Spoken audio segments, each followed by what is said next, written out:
Today we are going to start a new chapter, that is cell cycle and cell division. This chapter is very important. हर साल NEET में 2 से 3 question तो compulsory हैं, आते हैं and questions थोड़े tricky होते हैं. इफ आप रिपीटेडली अगर इस चैप्टर को बहुत बार पढ़ेंगे तो आपके सारे कॉन्सेप्ट्स क्लियर हो जाएंगे. Now without any delay let's start. What is cell cycle? Cell जब फॉर्म होती है एंड वो ग्रो करती है एंड ग्रोथ के बाद जब रिप्रोड्यूस करती है एंड डॉटर सेल्स का फॉर्मेशन करती है, ओवरऑल जो उसका स्पैन हुआ from the formation to the formation of daughter cell, ये पूरे इवेंट को क्या कहते हैं? सेल साइकिल कहते हैं. नाउ अपने रिप्रोडक्शन इन लिविंग में एक पॉइंट पढ़ा होगा कि यूनिसेलुलर ऑर्गेनिजम्स की बात करें तो यहाँ पे जो सेल डिवीजन या फिर रिप्रोडक्शन एंड ग्रोथ क्या होता है, सिनोनिमसली यूज होते हैं. क्यों? क्योंकि यूनिसेलुलर ऑर्गेनिज्म सिंगल सेल्स का बना है. अगर कंसिडर रिप्रोड्यूस कर रहा है तो क्या होगा? ये 2 डॉटर सेल्स का फॉर्मेशन कर लेगा. अगर ये ग्रोथ कर रहा है तो भी क्या होगा? डिवाइड ही करेगा. अपने नंबर्स को बढ़ाने के लिए क्या करेगा? डिवाइड करेगा. और ये यूनिसेलुलर होता है, इनडायरेक्टली ये डिवाइड किया तो 2 डॉटर सेल्स का ही फॉर्मेशन हुआ. दैट मीन्स जो ग्रोथ है एंड रिप्रोडक्शन है यूनिसेलुलर ऑर्गेनिज्म में, वो साइमल्टेनियसली सिनोनिमसली यूज होता है. आप चाहे ग्रोथ वर्ड यूज करें वहां पे या reproduction, but multi cellular organism में दोनों डिफरेंट चीजें हैं.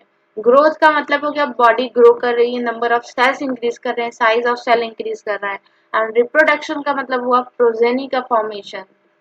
तो मल्टीसेलुलर ऑर्गेनिज्म में growth and reproduction different events हैं, बट यूनिसेलुलर ऑर्गेनिज्म में दोनों सेम इवेंट है. Now the growth and reproduction of all organisms depend upon the division and enlargement of cell. See, कोई भी ऑर्गेनिज्म हो, अगर वो रिप्रोड्यूस कर रहा है तो सेल डिवीजन होगा, ग्रोथ कर रहा है तो भी सेल डिवीजन होगा, या अगर नंबर इंक्रीज करना है, अगर साइज इंक्रीज करना है तो सेल का एनलार्जमेंट होगा.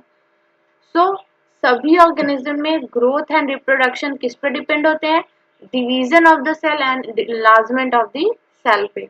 The mechanism of the division and multiplication of cell together constitute the cell reproduction.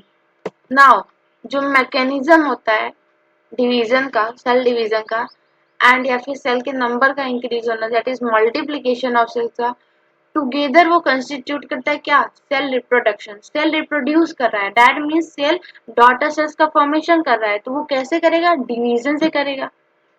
So division and multiplication of cell together constitute करते हैं किसको? सेल के रिप्रोडक्शन को. Now cell cycle, it is the life period of a cell during which a cell synthesizes DNA, grows and divides into 2 daughter cell. ये क्या है? पूरा life का पीरियड है सेल का. कब से लेकर कब तक? जब सेल सिंथेसाइज करती है डीएनए को एंड ग्रो करती है एंड देन फाइनली डिवाइड हो जाता है 2 डॉटर सेल्स में. तो ये जो पूरा का पूरा स्पैन हुआ वही क्या है? सेल साइकिल हुआ. Now the cell growth, that is cytoplasmic increase, is a continuous process, but DNA synthesis occurs only at a specific stage. Cell growth का मतलब क्या हुआ? आप क्या समझते हैं सेल ग्रोथ से? मीन्स उसका साइज इंक्रीज हो रहा है. इनडायरेक्टली क्या हुआ? डायरेक्टली साइटोप्लाज्मिक इंक्रीज हो रहा है. साइटोप्लाज्म इंक्रीज होगा तो क्या होगा? सेल ग्रो करेगी. बट जो डीएनए सिंथेसिस होता है उसमें डीएनए का सिंथेसिस होता है एंड वो स्पेसिफिक स्टेज में एक्ट करता है. लेकिन सेल ग्रोथ आप देखेंगे, सेल जब तक सेल रहेगा वो कंटिन्यूअसली ग्रो करता रहेगा. मतलब ये नहीं है थोड़ी देर ग्रो किया फिर रुक गया उसके बाद डिवाइड किया, ऐसा कुछ नहीं. डिवीजन के टाइम तक भी क्या सेल ग्रोथ ही करता रहता है. बट डीएनए एक स्पेसिफिक टाइम पे क्या होता है? सिंथेसाइज होता है. तो वही लिखा है कि सेल ग्रोथ कंटिन्यूअस प्रोसेस है, बट डीएनए सिंथेसिस एक स्पेसिफिक स्टेज में होता है. वो भी वो स्पेसिफिक स्टेज का क्या नेम है? तो यस फेज है. इसको आप अभी डिटेल में पढ़ेंगे, बट ये जान लीजिए कि डीएनए सिंथेसिस कब होता है? यस फेज में होता है. Now during this cell cycle varies in each organism and each cell type. Duration जो होता है सेल साइकिल का वो ऑर्गेनिज्म टू ऑर्गेनिज्म, इवन एक ही ऑर्गेनिज्म के सेल टू सेल वैरी करता है। आप उस एग्जाम्पल के थ्रू समझिए, duration of typical eukaryotic cell cycle in human cell is about 24 hour. See, in yeast it is 90 minutes. अगर आप ह्यूमन के टिपिकल यूकैरियोटिक सेल की बात करें तो वो 24 आवर में डिवाइड करता है। Not all the cell. आप कहेंगे नर्व सेल्स, तो नर्व सेल्स डिवीजन नहीं करती। एक टिपिकल यूकैरियोटिक सेल्स की बात हो रही है तो वो 24 आवर में डिवाइड करता है। बट अगर ईस्ट ऑर्गेनिज्म की बात करें, इसमें जो सेल डिवीजन होता है वो 90 मिनट में ही होता है। तो जो ड्यूरेशन है वो organism to organism, even cell to cell within one organism vary करता है। Now start the phases of cell cycle. Cell cycle includes two basic phases, that is interphase and M phase. Cell cycle को दो basic phases में divide किया गया है। First is interphase and second is M phase. यहीं से जान लें आपकी जो इंटरफेज का होता है टाइम, ये बहुत ज्यादा होता है as compare to M phase. मतलब एम फेज का जो ड्यूरेशन है वो शॉर्ट है as compare to interphase. Diagram में देखिए, ये आपको जो फेज दिख रहा है यहाँ से लेकर पूरा का पूरा जो यहाँ तक फेज दिख रहा है, ये आपका है interface. And this is what, यहाँ से दैट इज प्रोफेज से स्टार्ट होके साइटोकिनेसिस तक, ये आपका है यम फेज। नाउ इंटरफेस को देखिए, 3 सब फेजेस में डिवाइड किया गया है, that is G1 phase, S and G2।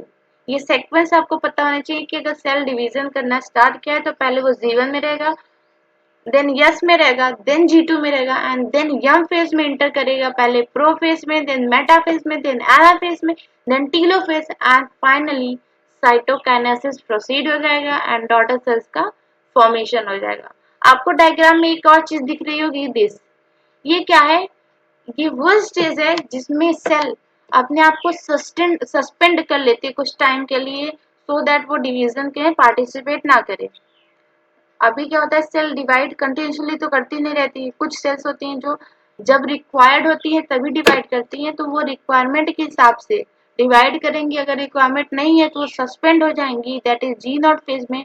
और इस साइकिल को किस स्टेज में एग्जिस्ट करती है बात आए तो वो G1 phase of the cell cycle में एग्जिस्ट करती हैं। So this is all about the introductory part of the cell cycle.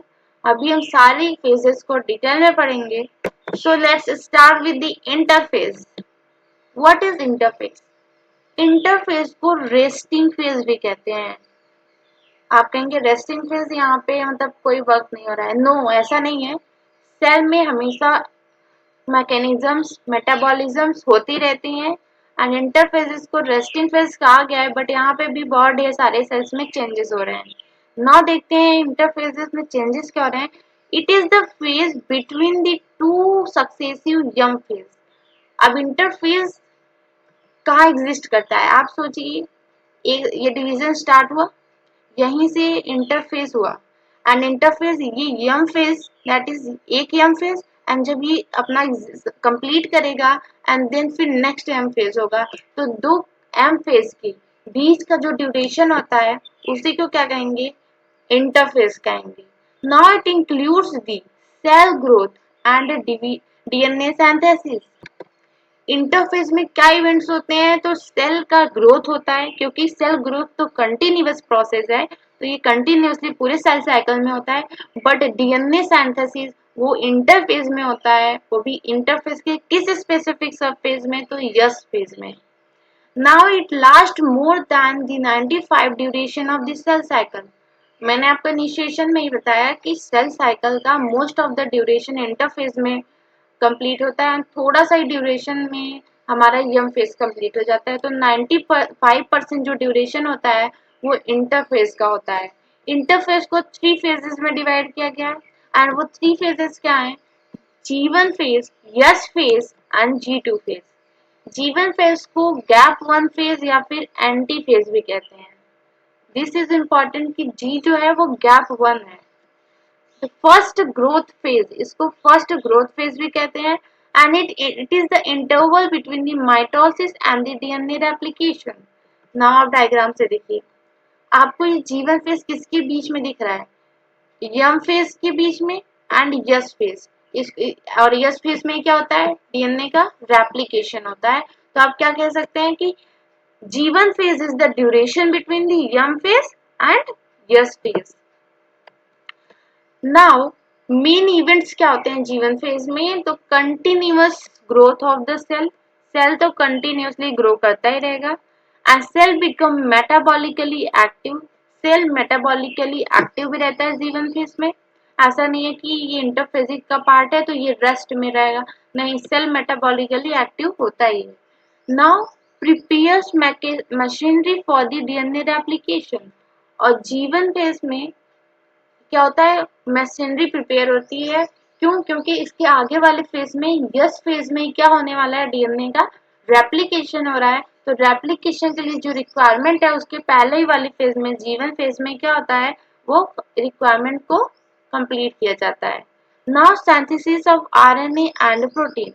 जीवन फेज में आरएनए का भी सिंथेसिस होता है एंड प्रोटीन का भी सिंथेसिस होता है ना। मैं आपको एक पॉइंट बताती हूँ जो कि एनसीईआरटी की इस चैप्टर के बीच में पैराग्राफ्स में नहीं है, बट वो लाइन एनसीईआरटी की समरी में दी हुई है, दैट कि जो most of the cell organelles होते हैं, मोस्ट सेल ऑर्गेनल्स डुप्लीकेट करते हैं जीवन फेज में।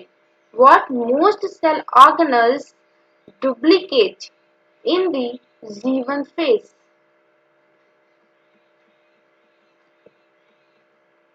So this is the line which is not given in paragraphs but given in the summary paragraph. Now start the next phase, that is the yes or synthesis phase. इसको synthetic phase इसलिए कहा गया है क्योंकि इसी phase में क्या होता है? डीएनए का replication होता है।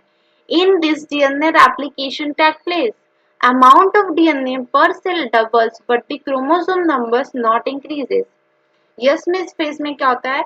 डीएनए का नंबर पर सेल तो डबल हो जाता है बट क्रोमोसोम का नंबर नहीं इंक्रीज करता। तो आप याद रखें कि यस फेज में डीएनए सी से 2C हो जाता है, बट 2C से 4C हो जाता है, बट क्रोमोसोम जिसको हम 2n से डिनोट करते हैं वो 2n का 2n ही रहता है।